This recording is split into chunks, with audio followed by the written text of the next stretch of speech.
Hi everyone. In this section we're going to be looking at what we call increasing and decreasing functions. We're going to take a graphical approach to this just because it's the easiest way right now to decide where a function increases and decreases. But as we get a little bit more into the different types of functions we're going to study this year, we'll be able to have a little bit more insight into them by just looking at the name of the function rather than looking at the graph. I need you, as we draw this this first set of graphs, to have your notebook handy, to have your calculator handy, and as we sketch these, I want you to focus on what's happening to the range values, the y values, as the domain, the x values, increase. So as the x values go up, I need you to think about and be able to describe what's happening to the y values. Our first graph is going to look something like this, and these can just be sketches. They don't have to be perfect in your notebook. But I'm going to call this y equals f of x. If we think about this graph and you try to answer the question that I'm asking you to think about here, what happens to the range as the domain increases? So as the domain increases, as we go from left to right on our graph, what's happening to our y values? As our x values get larger, our y values also get larger. So in this situation, as x gets larger and y gets larger, we can say that our function is increasing.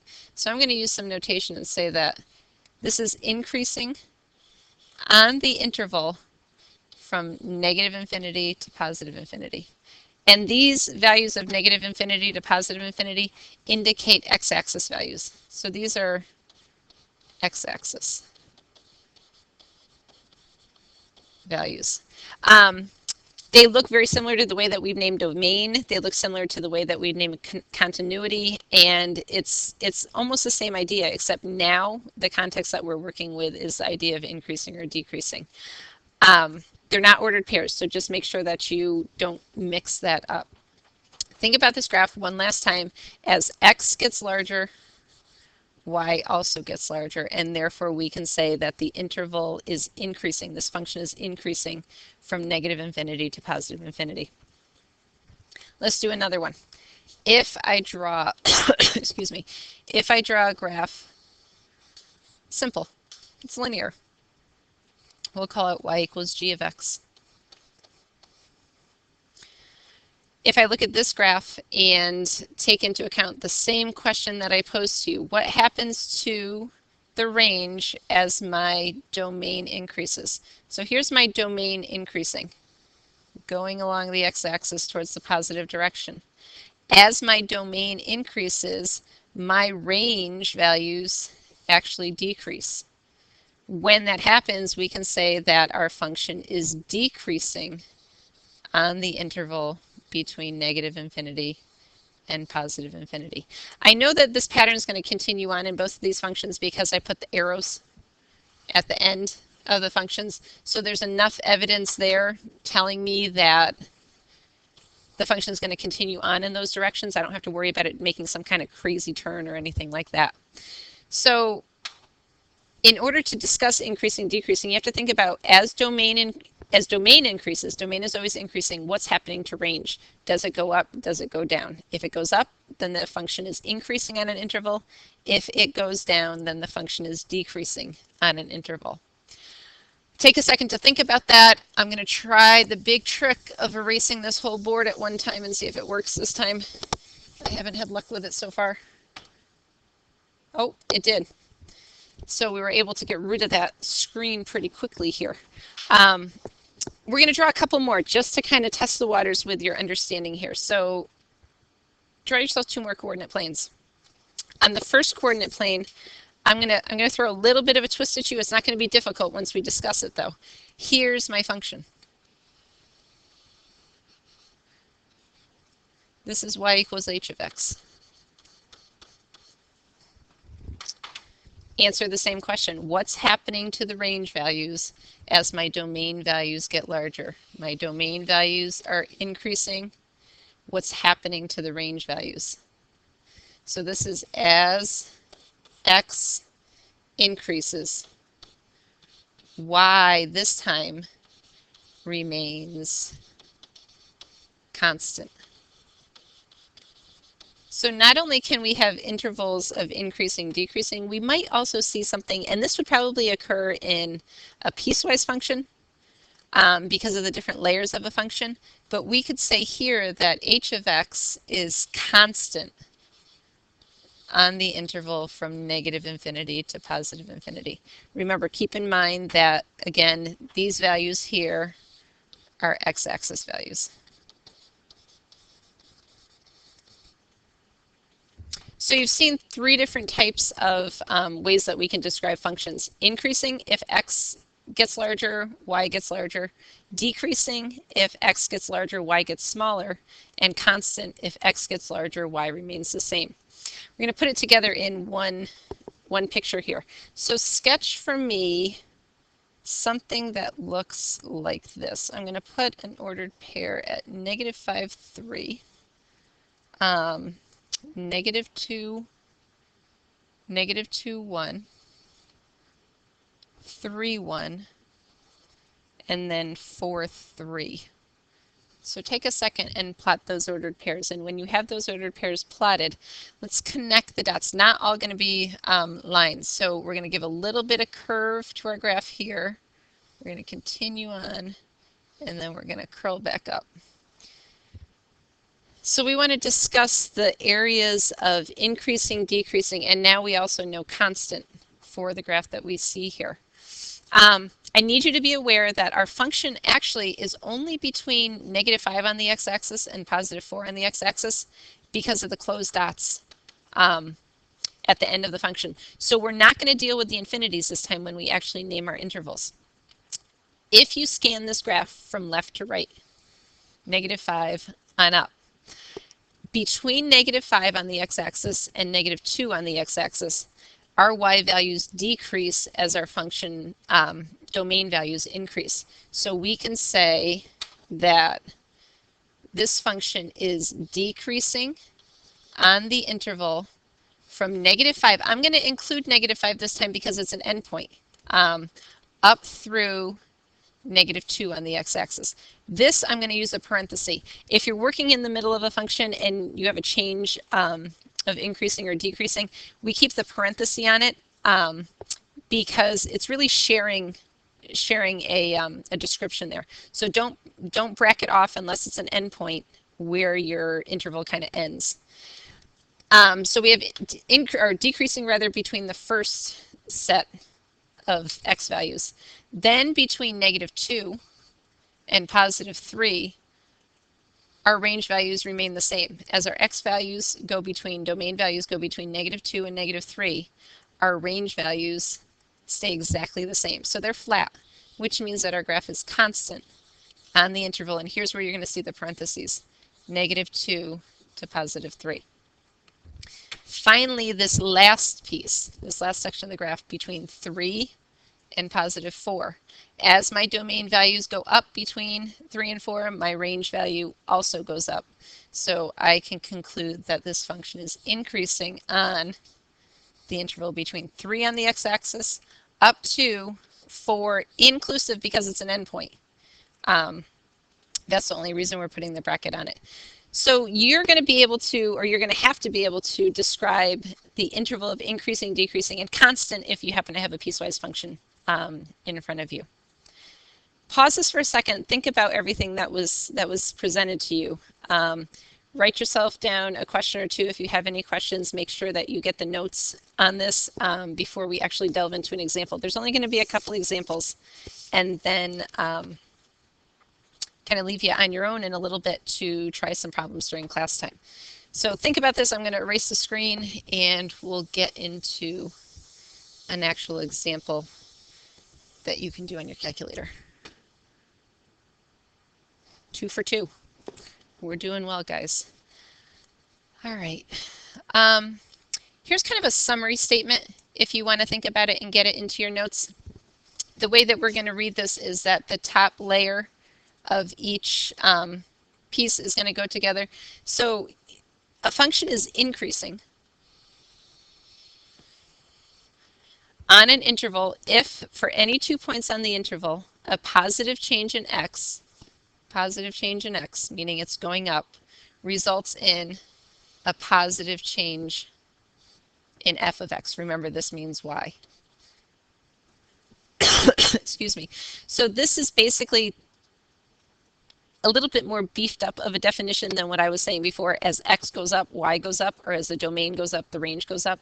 This is a little bit more of a mathematical definition. A function is increasing if for any 2 points in the interval, a positive change results in a positive change in f of x. So there's got to be a positive change in x and a positive change in f of x in order for this to be increasing. The function will decrease on that interval if we have that positive change in x resulting in a negative change in y. So as x increases, y would be decreasing in this situation. And then finally, as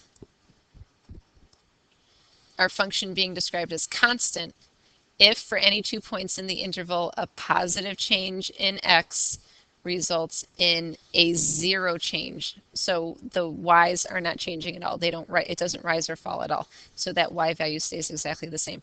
That's considered to be constant.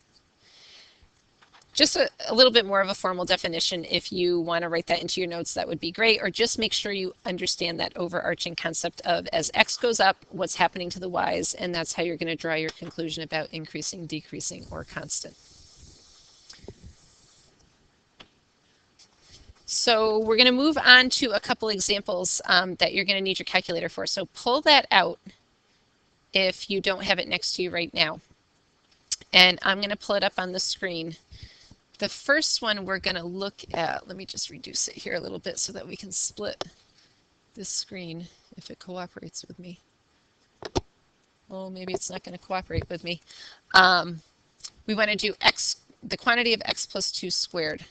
So if I pull this up and I type in under y equals the quantity of x plus 2 squared, and I graph it. I'm always going to try my standard viewing window, so I'm going to hit the zoom 6 and see what happens.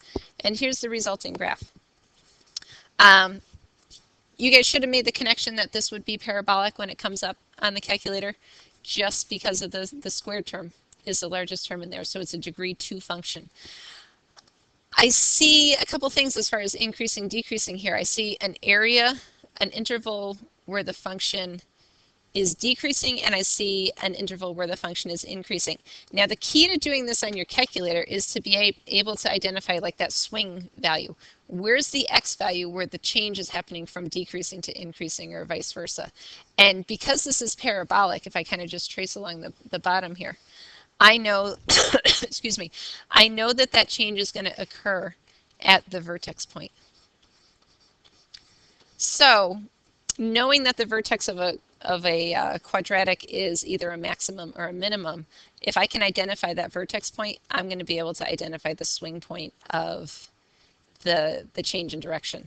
So I'm going to go into my calculator functions, second calc, and in this situation I have a minimum. I'm going to choose number 3, and we get these prompts for left bound, right bound. I'm going to curse over to the left side of where I see that minimum, just a little bit to the left of it, hit enter. I'm going to curse a little bit to the right of it and hit enter. And then when I get that prompt for guess, I'm just going to hit enter one more time. And I get my minimum at negative 1.9 repeating, comma, 1.494 e negative 12. What that means is we're gonna round these because they're really close to numbers that we know. This is the point negative 2, comma 0. Now some of you might be asking, how the heck is she getting 0? Well, 1.49 e negative 12 is scientific notation.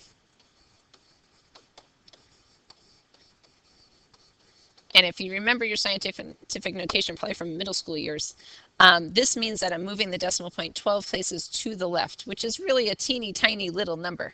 So we're able to assume that that's very, very close to 0. And that's where we're getting this minimum value of -20 from. So as a result, if I know that the change in direction is happening at that point -20, I'm going to go back to the example and I'm going to draw this conclusion that f of x is decreasing on the interval between -∞ and -2, and then it's increasing on the interval between -2 and +∞. So it's really as simple as that, trying to find and identify the change in direction off of your graphing calculator. And those are typically going to be max or min values. So if you can identify where that happens and find the max or min for something like this, because this is a polynomial function, it should be pretty straightforward as far as figuring out your interval of increasing and or decreasing. We're going to look at the next one, x squared over x squared minus 1. So let me pull this up, erase this screen here.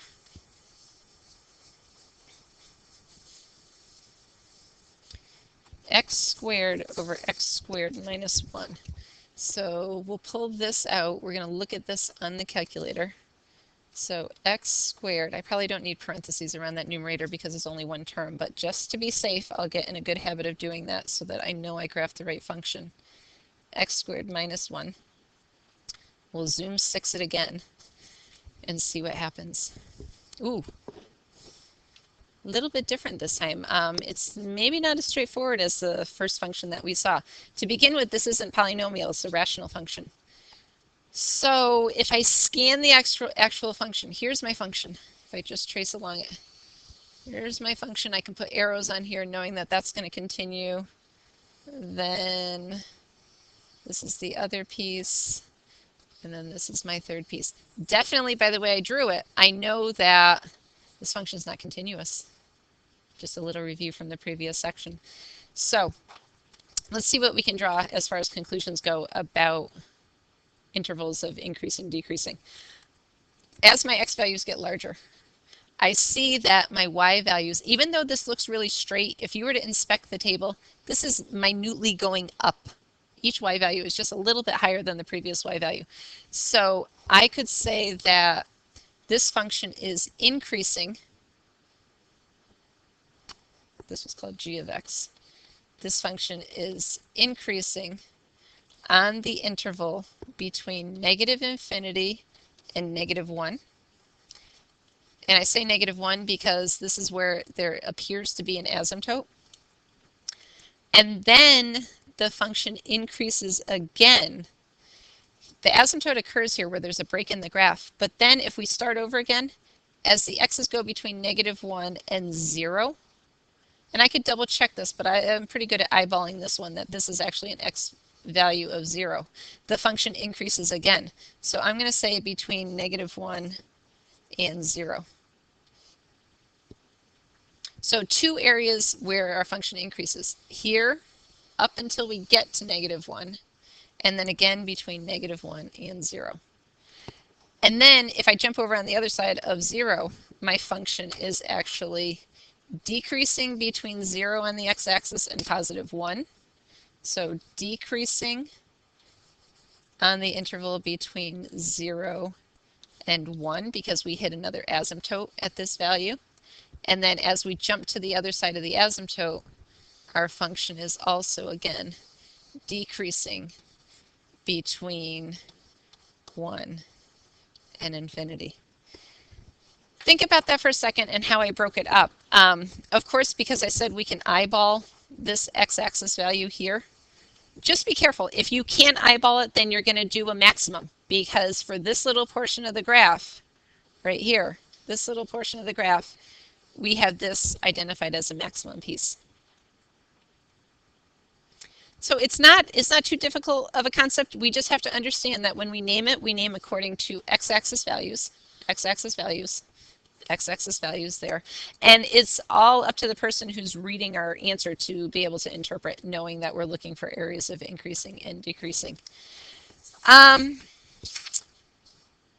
This is the end, basically. There's not much more to do with this. We can talk about some piecewise functions together in class, maybe as some extensions, but this is about it. So write down a couple questions if you have questions. Go back and review anything that you may not have fully understood the first time through to see if you get a better picture of it.